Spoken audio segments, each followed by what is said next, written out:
Bonjour à tous, heureux de vous retrouver sur Le Turf TV pour notre émission quotidienne consacrée au Quintet Plus et au 5-5. Mon invité du jour, Eric Brosselin du journal Week-end. Bonjour Eric. Bonjour Philippe, bonjour à tous. Ce jeudi, direction Auteuil avec le prix Céréaliste, une épreuve pour chevaux de 5 ans. Ce sera sur les haies, 3600 mètres. Le sommaire, on débutera par l'analyse du Quintet Plus 5-5, suivra le prono de notre consultant, sans oublier les conseils de jeu, il n'y en aura qu'un pour l'occasion. On attaque d'entrée de jeu, Eric, avec un favori qui porte bien son nom, le numéro 8, un succès. Complètement. Il reste sur deux accessites. On a vraiment l'impression qu'il cherche sa course et ça peut être son jour ce jeudi. Tout à fait. J'ajouterais que c'était deux accessites à Auteuil, en sachant qu'à Auteuil, il était peut-être un peu moins performant auparavant. Par conséquent, je trouve vraiment qu'il progresse, tout particulièrement à Auteuil. La dernière fois, s'il n'avait pas penché dans la phase finale, il aurait peut-être même remporté la course. Il est mieux placé par rapport à Carlin, qui retrouve avec 2 kilos d'avantage. C'est un fils de Denamred, donc on sait que si le terrain venait qu'à s'assouplir, ce qui est possible, voire probable, il n'y aurait aucun problème. C'est clair.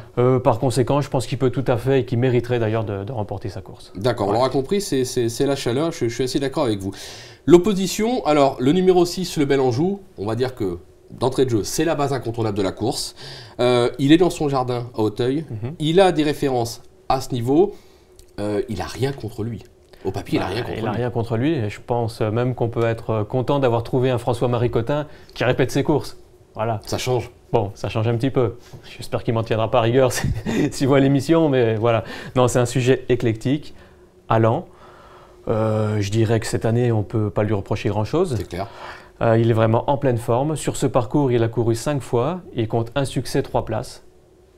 Donc, difficile. Avant le coup, c'est vraiment la base incontournable. Je dirais, voilà, si nos amis internautes veulent vraiment partir d'un cheval, je pense que c'est lui qu'il faut prendre. D'accord. Ouais. Derrière, on en parlait tout à l'heure, le numéro 2, Carlin. Alors, il possède des lignes, justement, avec un succès, mais également des lignes avec le Bel Anjou. Voilà. Alors, on va dire, peut-être un tout petit peu chargé. Maintenant, il a David Cotin sur le dos, ça sera aussi un atout. Ça semble aussi une base assez solide au départ de ce 5-5. Oui, tout à fait.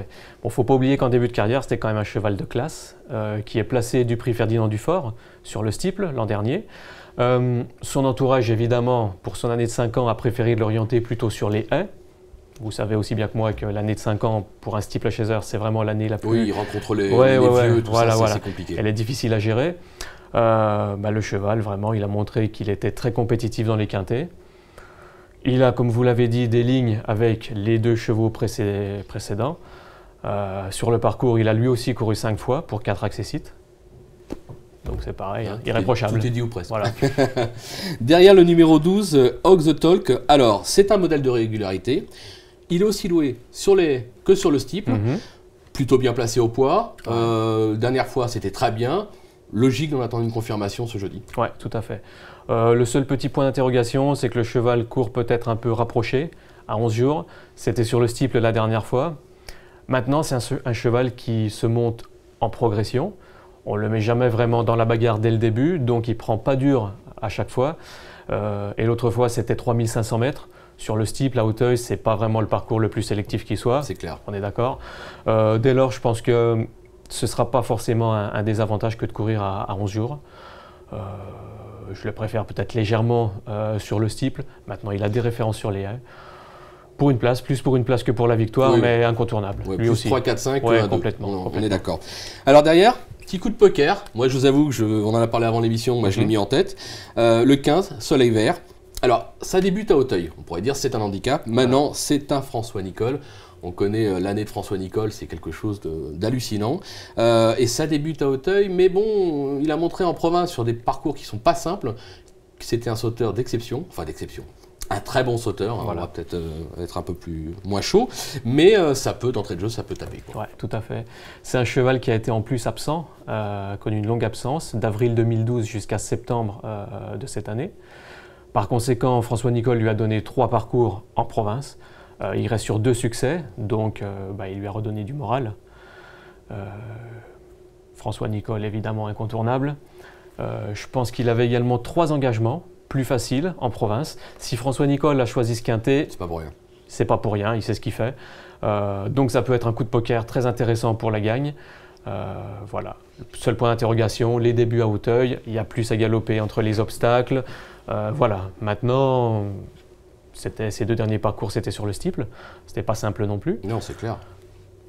Je pense que si s'il n'est pas, comment dire, si Hauteuil ne le rebute pas, s'il n'est pas désorienté par le rythme sur les haies, qui sera sans doute plus rapide que sur le steeple les dernières fois, il devrait logiquement terminer dans la bonne combinaison. Ouais, et puis ça peut être un pari sympa parce que je pense que franchement, aussi bien le Bélanjou Carlin qu'un succès seront très appuyés à la cote. Et Soleil Vert, même si c'est l'entraînement de François Nicole, et on sait qu'en ce moment, François Nicole, ça perd déjà 2-3 points rien qu'au nom de l'entraîneur. C'est sûr. Ça peut être un 8, 10, 12 contre 1. Ça peut être spéculatif. Ça peut être sympathique. Ouais, après, ça peut tenter, hein, on ne promet rien, c'est un début, mais en tout cas, quoi qu'il arrive, il faudra bien le regarder courir. Pour l'avenir. Pour la suite. D'accord. Eric, je vous demande un petit rappel de votre sélection, vol 8. Alors, on va mettre en tête le numéro 8, un succès. Le 6, le Bélanjou. Le 2, Carlin. Le 12, Hawk the Talk. Le 15, Soleil Vert. Et on va y ajouter le 10, Next Round. Le 3, Bilout de Well. Et le 13, le Temujin. D'accord. Concernant le conseil de jeu, on est parti sur un 5-5 champ réduit de 3 chevaux, donc 3 bases, vous l'aurez compris, très solides, le 8, le 6, le 2. Et derrière, on a rajouté le 3, le 7, le 9, le 10, le 12, le 13, le 15. On a ouvert un petit peu les jeux. 21 €. Pour 1 €, on peut jouer à 50%, on peut jouer à 10%, on peut même en rajouter quelques-uns. Pour les plus audacieux, on pourrait même presque conseiller, vous prenez les 3 bases et vous mettez tout le monde derrière. Voilà. Vous le faites à 50%. Je vous rappelle que le jackpot, 30 000 €. Ça vaut peut-être le coup d'investir un tout petit peu pour essayer de passer à la caisse. Eric, merci pour toutes ces informations. Merci à vous. Et puis à très vite sur le turf. Pas de souci. Au revoir. Allez, au revoir.